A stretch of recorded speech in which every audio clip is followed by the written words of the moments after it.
In case I haven't bricked it into your collective skulls enough with all the lists I've been doing, I love video games. I've loved them since I was a kid. However, to say that I love everything about video games would be naive, ridiculous, and outright wrong. Not only are there games that I outright despise, but there are elements, even in games I love, that just piss me off. And for this list, I'm about to go off on the 10 things in gaming that get under my skin and make me want to scratch until I get fucking sore. Keep in mind that, like all my lists, this is personal and subjective, and there are instances where these things have been done right. It's just that, more often than not, they're done completely wrong. And I'll try not to get too salty, though I can't make any promises. We all set? Good! It's game time! Status ailments are a necessary evil in video games, but that doesn't mean that I like them. The concept is simple. Enemies attack, and sometimes those attacks do more than just damage. Sometimes these additional effects will screw you up, sometimes lasting after the end of the battle. Even though they're a staple of RPGs, they still bug me because of how they hinder you. Let's go over some of the most common ones. Poison is among the most common. While poisoned, you take damage over time, usually both in and out of battle. This is usually accompanied by an unsightly visual effect in the field. Paralysis usually prevents you from taking any action. In Pokemon, this leaves you with only a 75% chance of attacking. Blindness can cause you to whiff your attacks, as if getting sand in your eyes wasn't painful enough. One of the most annoying from my experience, however, is confusion. This nasty little number can sometimes cause you to attack a random enemy, one of your allies, or in the worst case, yourself. This isn't limited to RPGs, however. Action games like Monster Hunter can throw these elements into the mix, and they're annoying here as well. Granted, it does give certain items a point, but they still irk me. And this is why the Marlboros from the Final Fantasy series are among the most annoying enemies in existence, mainly due to their signature move, Bad Breath. This nasty technique can inflict multiple status effects on one team member, or your entire group. If your party is unprotected, you may find yourself in trouble. This is why I'm among the many people that believe these eldritch abominations are an anti-smoking message in disguise. So you've been traveling a while, and the next town is just through that mountain. Hey, you see that cave in the distance? Well, let's hope you have a lantern, because there's a good chance it's going to be dark inside. Good grief, areas like this are annoying. Areas that are poorly lit and limit your field of vision are a nuisance because you can't see very well and are forced to slow down or rely on stuff like lanterns. When your visibility is limited, you can't really plan your course of action because you can't see the area around you. The Pokemon series is one especially bad example, because the only way you can tell which caves require a Pokemon with Flash is if you've been there before or look up a guide. Several Zelda games also feature at least one dungeon that requires a lantern to see your surroundings, wasting a slot that could be used by a better item. Many platformers also abuse this trope, featuring levels that only give you a spotlight of visibility around you. Some levels in the new Super Mario Bros. Games are like this, giving you greater visibility with fireballs or superstars. Some other games won't even give you that. Some rooms in certain Castlevania games are pitch black, requiring certain abilities to get through. Then there's the infamous section of the Lich Yard level in Shovel Knight, but at least that gives you the occasional lightning strike to see where everything is. But a lack of visibility can sometimes lead to a lack of patience. I shouldn't have to jack up the brightness on my TV to see where the hell I'm going. So there I was, just taking my sweet time through this level here, when all of a sudden, boom, I died. Why? Because time ran out. So why exactly was there a time limit in this level again? Now let me clarify.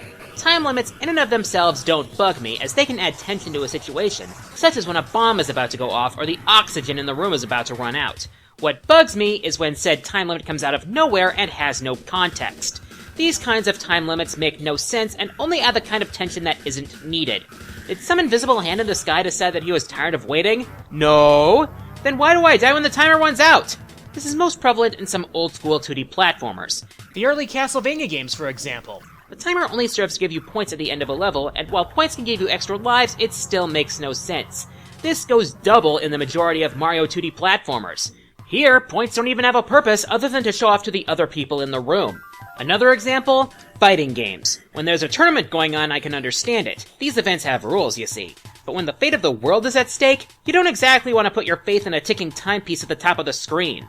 And let's not forget Kingdom Hearts 2 and Demix. Dance, water, dance! Back off! Why does that attack have a time limit?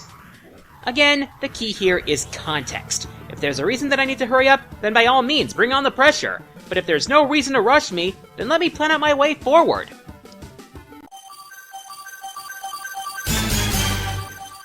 Everyone has their least favorite type of levels. Some people hate desert levels, others hate fire levels. As for me, ice levels don't really bother me that much. They usually have a unique beauty about them. On the other hand, I could do without the ice physics. Ice typically makes players hard to control by messing with your momentum to the point where you have to readapt to this one level. That's because ice in video games usually has little to no friction, even more than real life. This makes it anywhere from difficult to change your momentum to physically impossible until you hit a wall. In 2D platformers, you usually have to kill your momentum by jumping. In top-down games, no such luck usually. You just slide around trying to reorient yourself until you smack into a wall or manage to adjust yourself enough to get where you're going. At least Super Mario Galaxy had the courtesy to give Mario some frickin' skates. In almost all other cases, ice is not your friend. Some bad examples include ice levels in Mega Man, especially Blizzard Wolfang's level in Mega Man X6. These ice slopes can send you right back down to the bottom faster than you can say Sub-Zero. The ice ruins from Zelda A Link Between Worlds are an annoying dungeon because they combine ice physics with narrow platforms. This is a common and dangerous combination. Also, why is it that only you have problems with ice? Why is it that enemies typically have the traction of spiked shoes? Newsflash, people, real ice doesn't work like that! What do you know? Haven't you heard?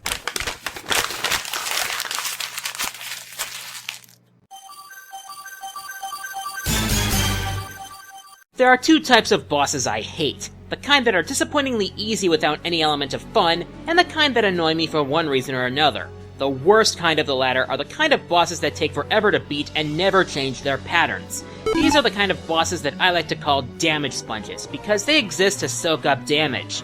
These kinds of bosses exist only to waste your time and test your patience rather than your skill. Damage sponges have the following characteristics. First off, these bosses have high HP, and I mean really high HP. With this fact alone, you know that the boss is going to take a long time to defeat. 2. These bosses don't have a lot of variance in their attack patterns. They use the same kind of attacks over and over and over again. 3. They make no attempts to dodge or block your attacks. This means that you rarely need a plan of attack other than to just attack. Majin R from Metroid Prime 3 Corruption is a solid example. You know his pattern, it never changes, but he has so much HP that he takes so long to beat. Another example, the Black Gravios from Monster Hunter 4 Ultimate. The first time you fight it, most blades bounce right off it, meaning your best means of doing damage is bombs and jumping attacks. Of course, you have a time limit, making matters even worse. But the most infamous example is Yzmat from Final Fantasy XII. Combine 50 million HP with several instant-death attacks, an arena that's filled with traps, a move that lowers the amount of damage you can do, and a reflect that can bounce healing spells off your party, and you have a boss that can take over 4 hours to kill! 4 hours! No game should be that short, and no boss should take that long to defeat!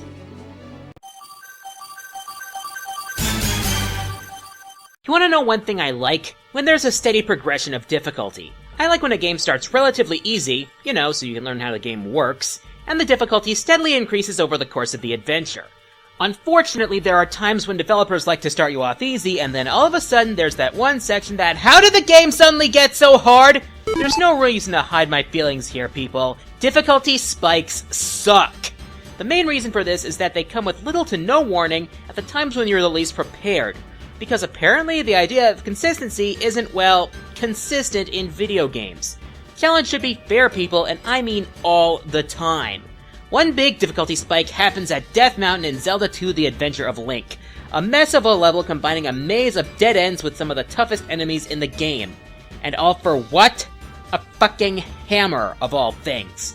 Another example, Rusty Bucket Bay from Banjo-Kazooie. Not only do you lose air even when you're on the surface, at twice the normal rate, mind you, but there's this one jiggy. If you've played the game, you know the one. It's the one behind the spinning propellers. The one where you have to navigate precision platforms, hit switches, and make your way back over those same precision platforms on a time limit, or you die. And need I even mention the turbo tunnel from Battletoads? You need surgeon's precision and ninja reflexes to make it through. And then there's the fighting game genre. I can sum it up in 3 letters. SNK.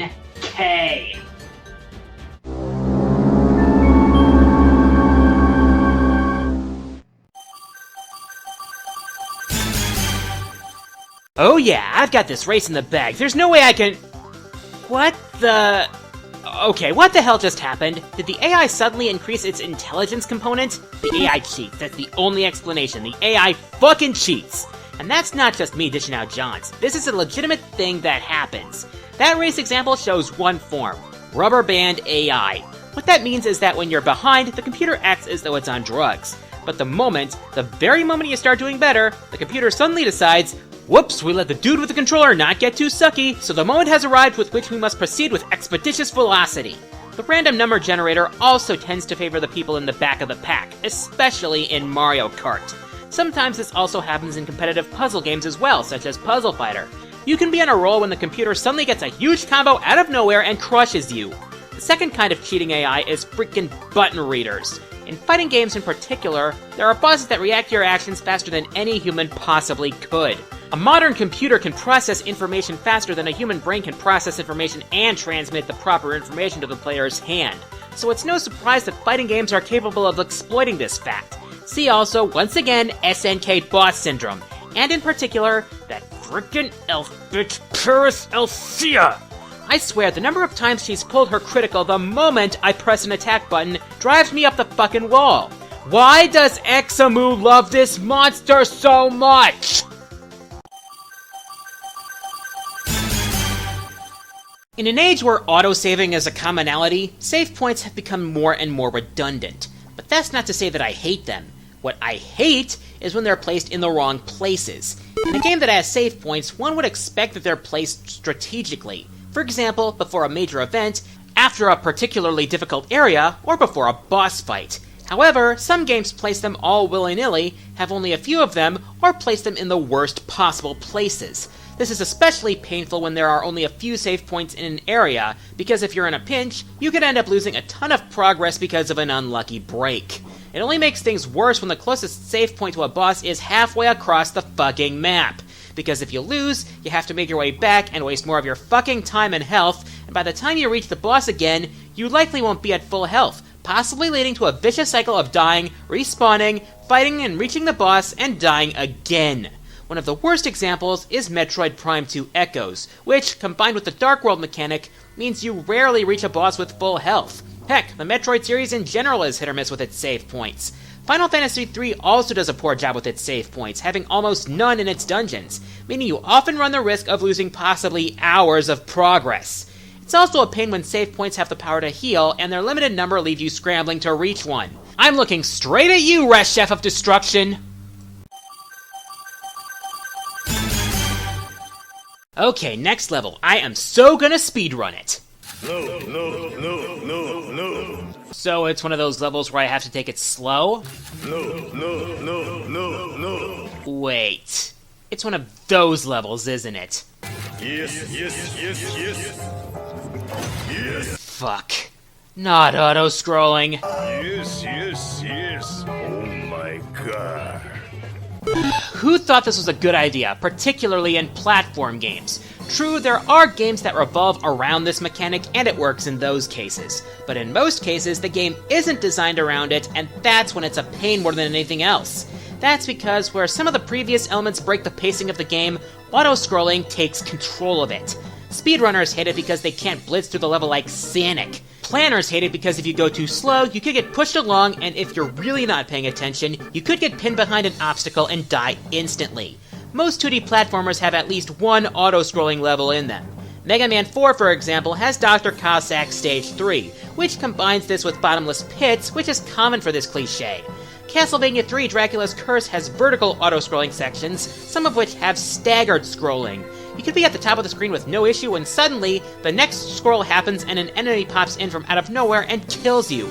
But the worst offender by a long shot is Super Mario Bros. 3. The Mario series in general tends to abuse auto-scrolling, but Mario 3, fun as it is, bends it over and whips it until its ass is red. Seriously, every single freaking world has auto-fucking-scrolling. World 8 especially, with all the tanks, wears out auto-scrolling before you even get to Bowser. The worst part about this trope? It makes no sense. What's to stop me from going farther? What invisible force is pushing me forward? Why do I have to go at the game's pace instead of my own? And most importantly, What could I hate more than this? Well, I'll tell you in a few seconds, but first let me get these dishonorable mentions out of the way.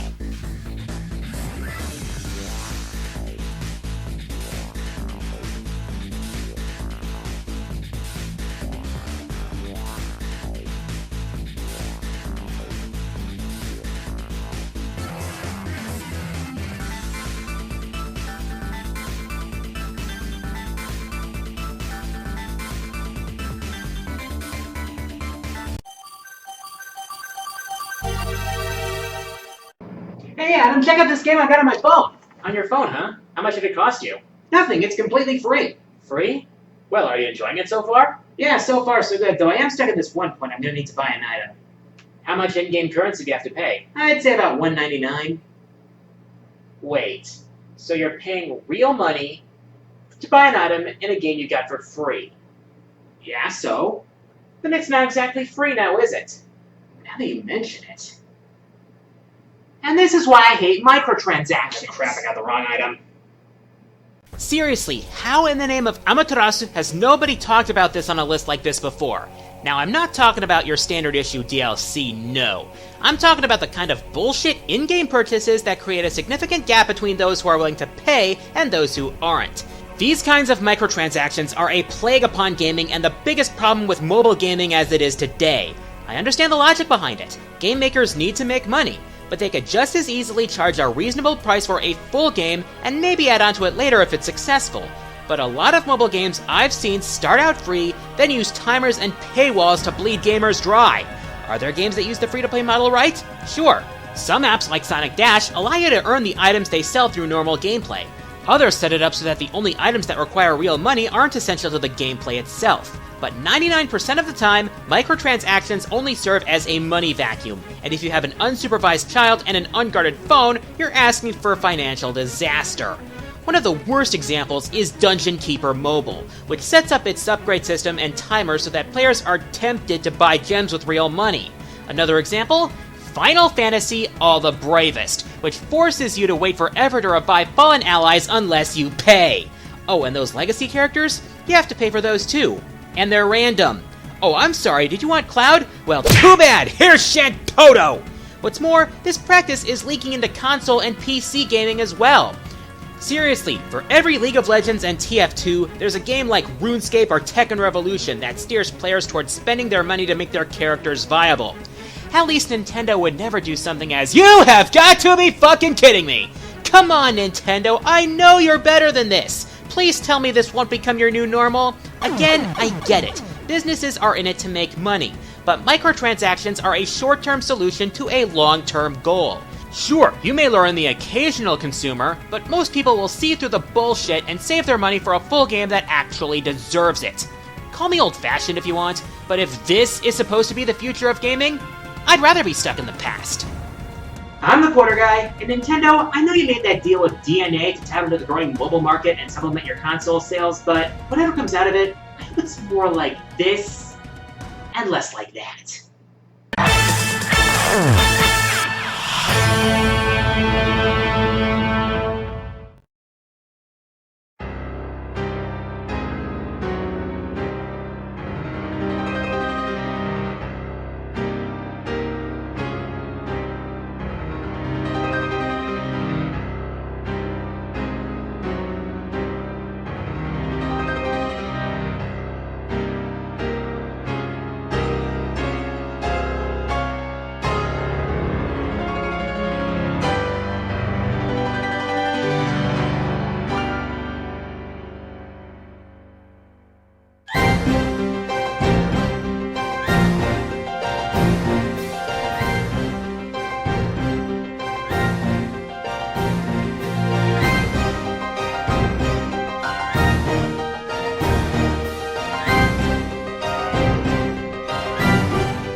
Hey everyone, thanks for watching. If you enjoyed the video, feel free to leave a like. If you have something to say, leave your comments below. I really appreciate them.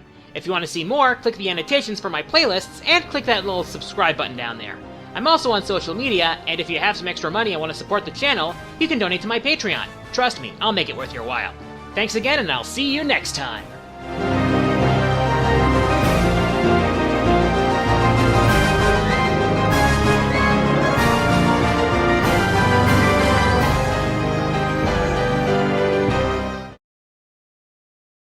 We're slipping and sliding on